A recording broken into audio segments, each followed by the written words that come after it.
Dieser Report ist ein Auszug aus dem Drehmaterial der Dokumentation Krank geimpft und totgeschwiegen, der ab März verfügbar ist.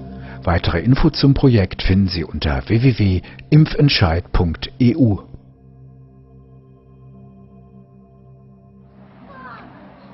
Heute ist Maja ein gesundes und lebensfrohes Kind. Man sieht es ihr nicht mehr an, dass sie im Alter von 10 Wochen nach einer 7-fachen Impfung mit Hexavac und Prevenar schwer an den Nebenwirkungen der Impfstoffe erkrankte. Also sie hat angefangen richtig loszubrüllen und das war für sie sehr untypisch, weil sie hat nie irgendwie großartig gebrüllt und hat Trinkschwäche gehabt und ja, fing an zu erbrechen und Durchfall und dann war ich auch den nächsten Tag direkt beim Kinderarzt und er hat es so ein bisschen als Magen-Darm-Infekt abgetan, hat ein Medikament dafür gegeben, plus halt, sie sollte Paracetamol nehmen, wegen dem Fieber, das sie auch hatte. Das rezeptfreie Paracetamol ist leider ein sehr bedenkliches Arzneimittel, besonders bei Impfkomplikationen. Wenn der Körper gegen die giftigen Zusatzstoffe in den Impfungen kämpft, nimmt ihm Paracetamol die einzige Waffe, die der Körper zum Ausleiten von Giften hat. Paracetamol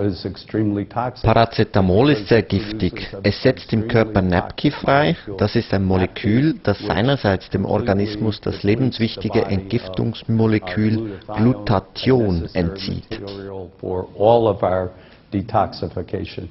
Maja wurde also krank geimpft und dann falsch behandelt. 12 Tage nach der Impfung musste der Notarzt das kleine Mädchen ins Krankenhaus bringen. Dort fand man neben blauen Flecken an Majas Armen auch eine Blutung im Gehirn. Zu allem Überfluss stand die Mutter jetzt unter Verdacht, die kleine Maja misshandelt zu haben. Ihr wurde das Sorgerecht entzogen. Natürlich habe ich mir Gedanken gemacht, als meine Tochter beschuldigt wurde.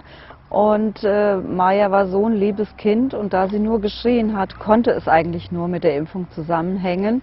Und da habe ich mir gedacht, man könnte ja mal im Internet recherchieren, ob solche Fälle schon bekannt sind.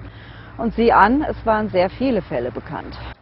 Impfkritiker wie Angelika Müller haben die Wissenschaftsliteratur zu den Nebenwirkungen von Impfungen studiert. Für sie ist klar, Impfungen können sowohl Hirnschwellungen als auch blaue Flecken verursachen. Die Symptome, die könnten auf 2 gleichzeitige schwere Nebenwirkungen der verwendeten Impfstoffe zurückzuführen sein, nämlich zum einen eine Autoimmunreaktion, und zwar gegen die eigenen Blutplättchen, die für die Blutgerinnung zuständig sind, und gleichzeitig eine schwere Schädigung des Gehirns.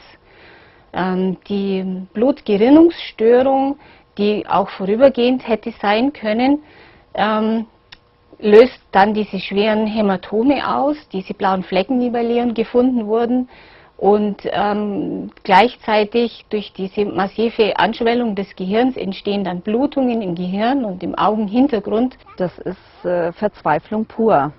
Wenn man jemandem was mitteilen möchte und man bekommt gar kein Gehör, man wird immer nur abgeschmettert, von Impfungen passiert nichts. Das ist ein Satz, den kann man irgendwann nicht mehr hören.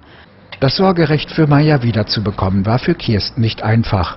Man versuchte am Ende gar, ihr gleich 2 Persönlichkeitsstörungen zu unterstellen. Also im Mutter-Kind-Heim, die kamen relativ schnell auf den Trichter, dass ich auffällig wäre, dass ich Münchhausen bei Broxy-Syndrom bloß Borderline-Störung hätte, weil ich gerne mein Kind angeblich dazu benutzt hätte, im Mittelpunkt zu stehen. Und das Ganze hängt mit der Gerichtsverhandlung zusammen. Bei dieser Gerichtsverhandlung habe ich mich halt kooperativ gezeigt und habe dann gesagt, okay, dann mache ich dann eine Mutter-Kind-Therapie. Die habe ich dann auch gemacht, nachdem ich mir alles selber gesucht habe, und die haben relativ festgestellt, totaler Blödsinn. Die Mutter hat nur völlig normal reagiert, ja, auf die ganze Geschichte. Am Ende hatten sie Glück, dass der Richter ihnen die Wahl des Gutachters überließ. Dr. Hartmann, ehemals beim Paul-Ehrlich-Institut für die Impfstoffsicherheit zuständig, stellte in seinem Gutachten fest, dass die Symptome von Maja mit an Sicherheit grenzender Wahrscheinlichkeit nicht von einer Misshandlung, sondern von den Impfungen verursacht wurden. Auch wenn Maja sich von den Impfungen recht gut erholt hat, steht für ihre Mutter und ihre Großmutter eines fest: Ihr Bedarf an Impfungen wurde sehr langfristig gedeckt. Also bei uns in der Familie wird nach dieser ganzen Geschichte im ganzen Leben niemand mehr geimpft. Also im ersten Moment, ich kam mir ziemlich verarscht vor, weil ich war bisher eigentlich immer in dem Glauben, dass es was Gutes ist. Ich kannte sowas nicht, dass es auch nach hinten losgeht. Und muss auch ganz ehrlich sagen, ich habe jetzt komplett den Glauben in die Impferei verloren. Ich bin so weit, dass ich mich und mein Kind auf keinen Fall impfen lasse mehr. Und ja, ich komme mir halt sehr missverstanden vor, also nicht ernst genommen. Man ist total ohnmächtig. Man zweifelt an sich, man zweifelt an der Welt. Es hört einem niemand zu und man weiß doch irgendwo, dass man Recht hat und man kann es irgendwie nicht den anderen mitteilen, weil es gibt ja so viele Ärzte, die sagen, Impfen ist gut und Impfen muss sein. Aber wie man hier in diesem Falle gerade gesehen hat, Impfen muss nicht sein. Wenn Sie mehr über das Filmprojekt Krankgeimpft und Totgeschwiegen erfahren möchten, dann besuchen Sie uns im Internet www.impfentscheid.eu. Und wenn Sie mehr über die Kampagne gegen den in der Schweiz geplanten Impfzwang erfahren möchten, dann besuchen Sie die Seite www.impfentscheid.ch.